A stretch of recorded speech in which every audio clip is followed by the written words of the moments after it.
हमने गोकुलधाम सोसाइटी को हमेशा एक ऐसी जगह के रूप में देखा है जहां हर दिन हंसी होती है। कहीं जेठालाल की मुसीबत, कहीं भेड़े का गुस्सा, कहीं सोडी की पार्टी और दया की आवाज़। लेकिन अगर हम इस पूरी दुनिया को कॉमेडी की जगह हॉरर और साइकोलॉजिकल पर्सपेक्टिव से देखें तो कुछ चीज़ें अचानक बहुत अजीब लगने लगती हैं। क्यों कुछ घटनाएं बार बार रिपीट होती हैं? क्यों कुछ कैरेक्टर्स अपने पुराने बिहेवियर से कभी बाहर नहीं निकलते? और सबसे बड़ा सवाल, दया की माँ आखिर इतनी इम्पोर्टेंट क्यों है? आज की कहानी कोई ऑफिशियल कहानी नहीं, बस एक डार्क थ्योरी है। लेकिन अगर हम इन छोटे छोटे क्लूज को जोड़ें तो गोकुलधाम सोसाइटी की एक ऐसी कहानी सामने आती है जो शायद कॉमेडी से ज़्यादा काफ़ी डार्क है। दया अपनी माँ का जिक्र बार बार करती थी, लेकिन हमने शायद कभी इस बात को सीरियसली नहीं सोचा। दया की माँ से आखिर कौन बात करता था? थ्योरी के अनुसार हो सकता है दया ने बचपन में अपनी माँ को खो दिया हो। एक बच्ची के लिए माँ को खोना बहुत बड़ा इमोशनल ट्रॉमा हो सकता है, इसलिए दया ने अपनी माँ की प्रेजेंस को अपने अंदर जिंदा रखा। पहले वो सिर्फ याद थी, फिर इमेजिनेशन, और फिर धीरे धीरे दया के लिए उसकी माँ की आवाज़ बिल्कुल रियल हो गई। लेकिन यहाँ थ्योरी में एक डिस्टर्बिंग सवाल आता है। अगर दया सिर्फ अपनी माँ को इमेजिन कर रही थी तो उसे ऐसी बातें कैसे पता चलती थी जो उसे पता नहीं होनी चाहिए थी? क्या यह सिर्फ एक इमेजिनेशन थी या कोई वास्तव में उससे बात कर रहा था? अब इस थ्योरी को गोकुलधाम सोसाइटी से जोड़ते हैं। मान लीजिए गोकुलधाम जिस जगह पर बनी है वहाँ कभी कोई पुरानी ट्रेजेडी हुई थी। शायद कोई मौत, शायद कोई परिवार, या शायद ऐसी घटना जिसका सच कभी सामने नहीं आया। सोसाइटी बनने के बाद लोग यहाँ रहने लगे, लेकिन उस जगह की पुरानी एनर्जी शायद वहीं रह गई और हर इंसान उसे अलग तरीके से महसूस करने लगा। दया को अपनी माँ की आवाज़ सुनाई देती है, किसी दूसरे व्यक्ति को अजीब सपने आते हैं, किसी को आवाज़ें सुनाई देती है और किसी को कभी कुछ महसूस नहीं होता, क्योंकि शायद वो खुद उस इल्यूजन का हिस्सा बन चुका है। अब ध्यान दीजिए, हर दिन कोई प्रॉब्लम, फिर आर्ग्यूमेंट, फिर पूरा सोसाइटी इकट्ठा, फिर मिसअंडरस्टैंडिंग खत्म, फिर सब ठीक, और अगले दिन फिर वही साइकिल। अगर इसे हॉरर थ्योरी की तरह देखें तो शायद गोकुलधाम सोसाइटी एक सुपरनैचुरल रूप है। लोगों को लगता है कि उनकी ज़िंदगी आगे बढ़ रही है, लेकिन वास्तव में वो बार बार उसी जगह वापस आ जाते हैं।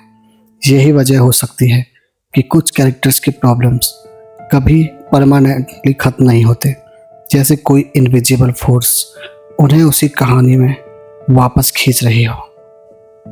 अब आते हैं सबसे इंटरेस्टिंग कैरेक्टर पर, जेठालाल।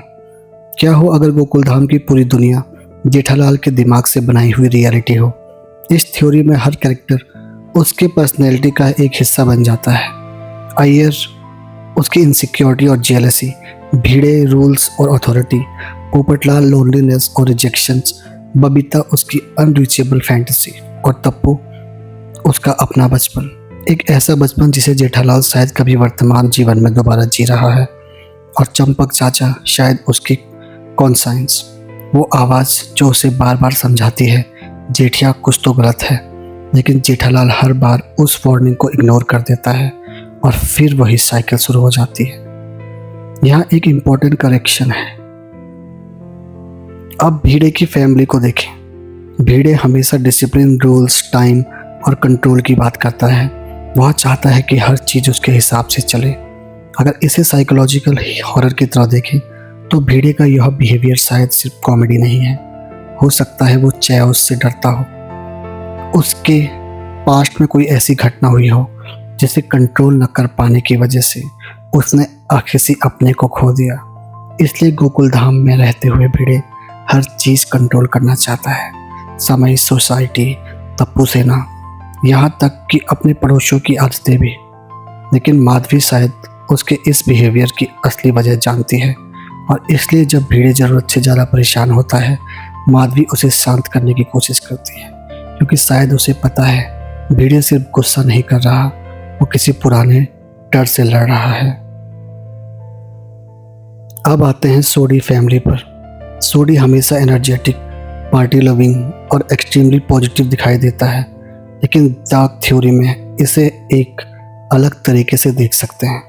क्या उसकी लगातार एनर्जी एक कॉपिंग मैकेनिज्म हो? शायद वो अपने अंदर किसी पुराने दर्द को दबा कर रखता हो, इसलिए वो हमेशा पार्टी पार्टी पार्टी करता है, क्योंकि जब इंसान अकेला होता है तब मेमोरीज वापस आती हैं। और शायद सोडी को मेमोरीज से डर लगता है। रोशन को यह बात पता है, इसलिए जब भी सोडी किसी पुरानी ट्रॉमेटिक इंसिडेंट्स के करीब जाता है, रोशन कन्वर्सेशन बदल देती है। शायद वो उसे बचाना चाहती है, या शायद वो खुद भी इस घटना का हिस्सा थी। अब सोचिए, दया अपनी माँ की आवाज़ सुनती है, भिड़े हर चीज़ को कंट्रोल करने की कोशिश करता है, सोडी अपनी एनर्जी के पीछे छुपता है, जेठालाल एक रिपीटेटिव रियलिटी में फंसा हुआ लगता है, और गोकुलधाम इन सब का कॉमन पॉइंट है। तो क्या यह सिर्फ कोइंसिडेंस है, या गोकुलधाम हर व्यक्ति के अंदर छिपे हुए किसी डर को बाहर निकालती है? शायद दया को उसकी माँ दिखाई देती है, भिड़े को कैओस डराता है, सोडी को उसका पास्ट, और जेठालाल शायद पूरी रियलिटी से भाग रहा है। अब वापस आते हैं दया पर। यहाँ एक बात साफ रखना जरूरी है, ये थ्योरी है, शो की कंफर्म कहानी नहीं। लेकिन थ्योरी के हिसाब से इमेजिन कीजिए, अगर दया की माँ वास्तव में एक सुपरनेचुरल प्रेजेंस थी, तो शायद उसका उद्देश्य दया को डराना नहीं, बल्कि उसे गोकुलधाम से दूर रखना था। और दया का लंबे समय तक गोकुलधाम में दिखाई न देना इस थ्योरी को एक क्रीपी कोइंसिडेंस जरूर दिखा देता है। लेकिन इसका मतलब यह नहीं कि शो ने ऑफिशियली ऐसा बताया है। यह हमारी थ्योरी का सबसे इंटरेस्टिंग हिस्सा है। क्या दया की माँ उसे खतरे से बचाने की कोशिश कर रही थी, या दया खुद उस जगह से बाहर निकलने में सफल हो गई? अब पूरी कहानी को एक बार फिर जोड़िए। दया, भिड़े, माधवी, सोडी और रोशन, जेठालाल, सभी की जिंदगी अलग दिखाई देती है, लेकिन सभी का एक कॉमन पॉइंट है, गोकुलधाम सोसाइटी। अगर हमारी थ्योरी सही होती तो गोकुलधाम कोई साधारण सोसाइटी नहीं होती, वो एक ऐसी जगह होती जहां लोग अपनी ज़िंदगी जी नहीं रहे, बल्कि अपनी ही कहानी को बार बार दोहरा रहे हैं। कुछ लोग अपने पास से भाग रहे हैं, कुछ अपनी मेमोरीज से, कुछ अपने फेयर से, और कुछ शायद अपने डेड रिलेटिव की आवाज़ से। और सबसे डरावनी बात, अगर दया सच में इमेजिनरी थ्योरी के अनुसार साइकिल से बाहर निकल चुकी है, तो सवाल यह नहीं है कि दया कहाँ गई, सवाल है गोकुलधाम में अब कौन फंसा हुआ है।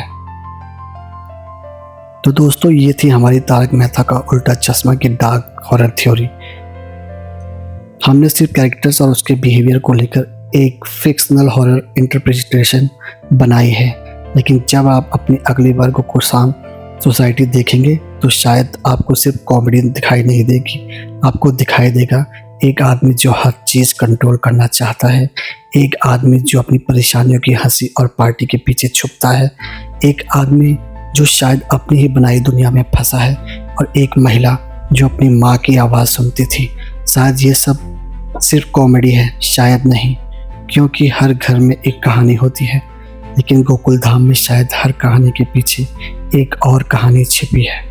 अगर आपको ऐसी ही डार्क थ्योरीज पसंद है तो चैनल को सब्सक्राइब करिए, क्योंकि अगली बार हम किसी ऐसी इनोसेंट कहानी के पीछे छिपे अंधेरे को तलाशेंगे। धन्यवाद दोस्तों।